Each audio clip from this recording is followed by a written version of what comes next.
जुलै साधारण मध्यावरती आला आहे आणि बऱ्याचशा ठिकाणी पूर्णपणे हा पाऊस हरवला आहे. पूर्णपणे पाऊस बऱ्याच जणांच्या लागणी फिगणी पिरून फिरून, जसं की माझ्या पाठीमागचं शेती बघू शकता, पूर्णपणे हरवून गेला पाऊस. आणि प्रत्येकाच्या ठिकाणी पेरण्याचाही होऊन पावसावरती अवलंबून राहिल्या. आणि पाऊस हा आज पडेल उद्या पडेल.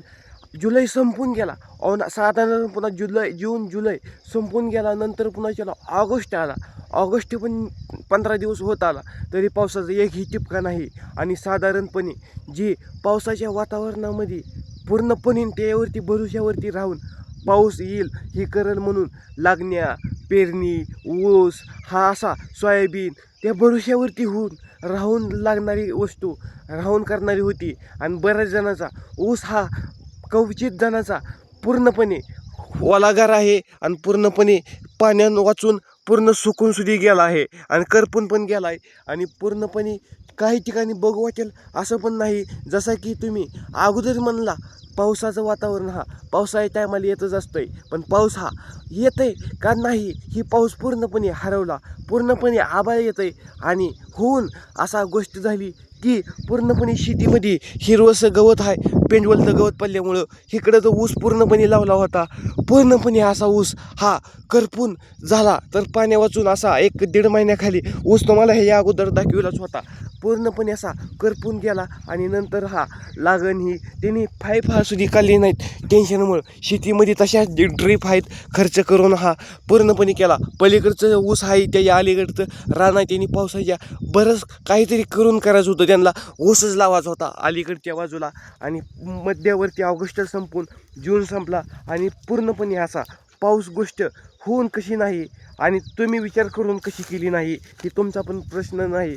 जसा की आभाळाचं वातावरण होऊन पूर्णपणे येतं आहे, हिरवंसं गवत झालं आहे शेतीमध्ये आणि असं वातावरण दिसतंय होऊन पूर्णपणे. आणि रानामध्ये ही ज्यांनी सोयाबीन गहू मध्यवर्ती आली होती आणि पूर्णपणे शेतीमध्ये सऱ्या खाल्ल्या कवळ्या कवळ्या रानामध्ये पिंजवलं पडलं म्हणून ज्यांनी केल्या मका केल्या, ज्यांनी ज्वारी केल्या, त्यांनी पावसाळ्याच्या भरोश्यावरती राहिले.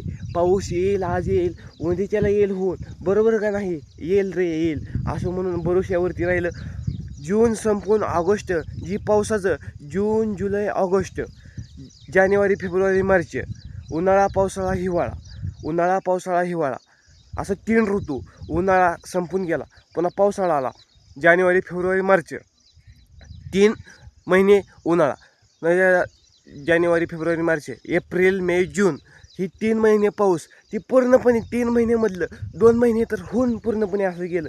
आणि कवचित ठिकाणी काहींचं डोळ्यावरचं अनावर अश्रू झालं. आणि मध्यावरती पाऊस आला आणि वातावरण हा पूर्णपणे डॅमेज जरी झाला आणि केलेला संघर्ष कधी होऊन वाया गेला नाही. आणि शेतीमध्ये कवळ्या कवळ्या रानामध्ये हा गावात पण आहे पूर्णपणे चाललंय करपून. ह्या शेतीमध्ये गावात ही वाढलंय आणि गावात ही पूर्णपणे होऊन चाललंय.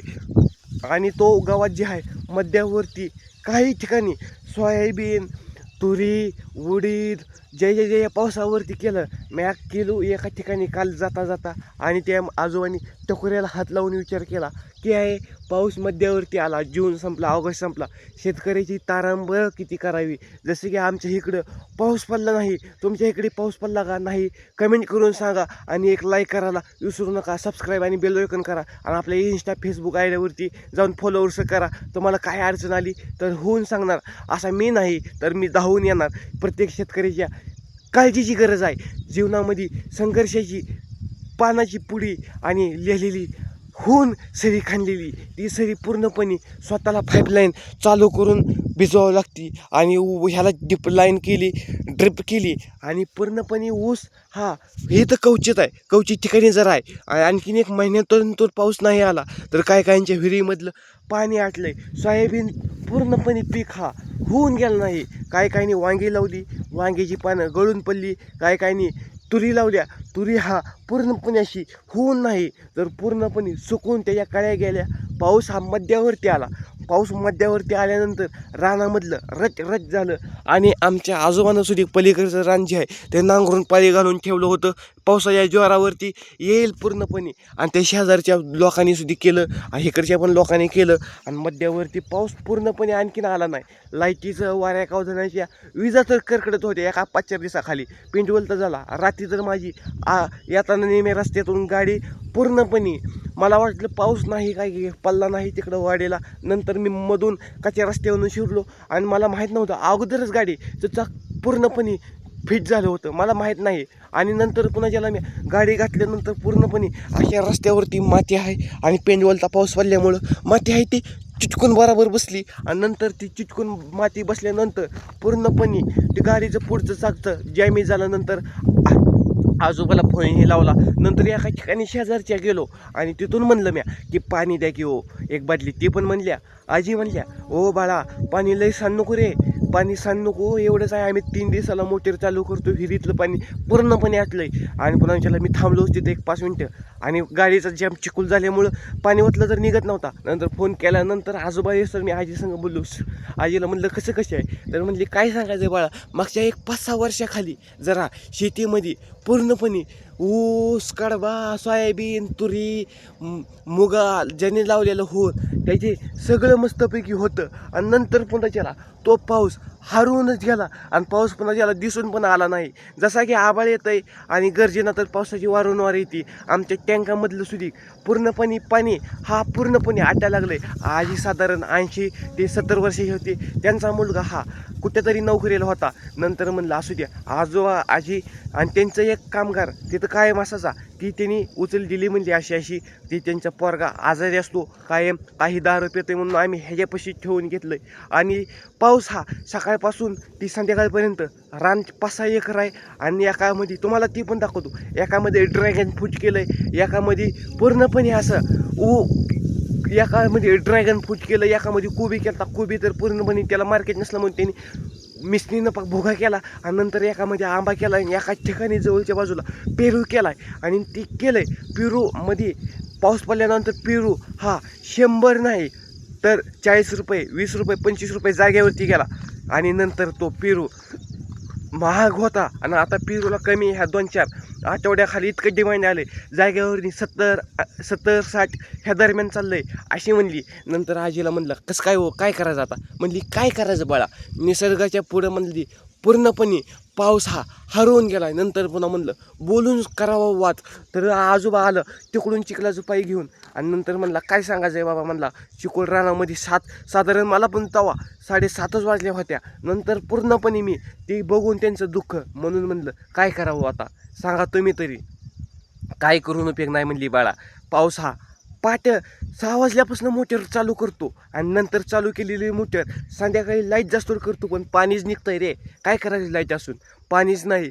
जर पेरू केला पेरू हा गळून गेला पुन्हा त्याला नंतर खर्च करून पुन्हा त्याला पाणी थोडंसं टँकरनं आणून तुम्हाला त्यामध्ये ओतला कशात तळ्यामध्ये तो म्हणजे मोठा असा टँकर केला अर्ध्या एकरात त्यामध्ये ओतलं आणि नंतर पूर्णपणे पाणी हा असा जातं आहे उन्हाचा चापाटा पडतोय तोंडावरती आणि पाऊस तर येत नाही. ऊन तावतंय पाऊस येत नाही.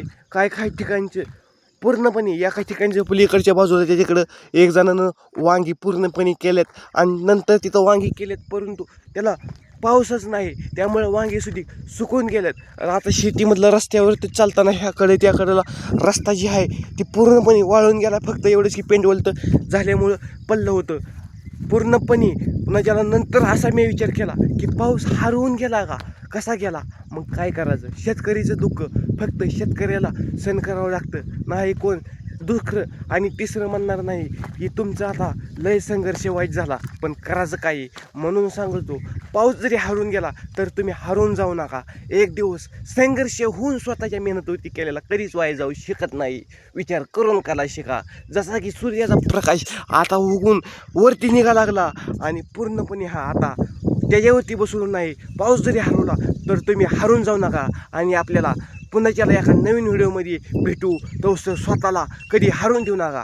तर विचार करा पावसाच्या भरोश्यावर राहावा. फक्त याचं म्हणल्यावरती नशिबानं सुद्धा येऊ शकतं ही होऊन देण्यात राहू द्या. हरून कधीच जाऊ नका.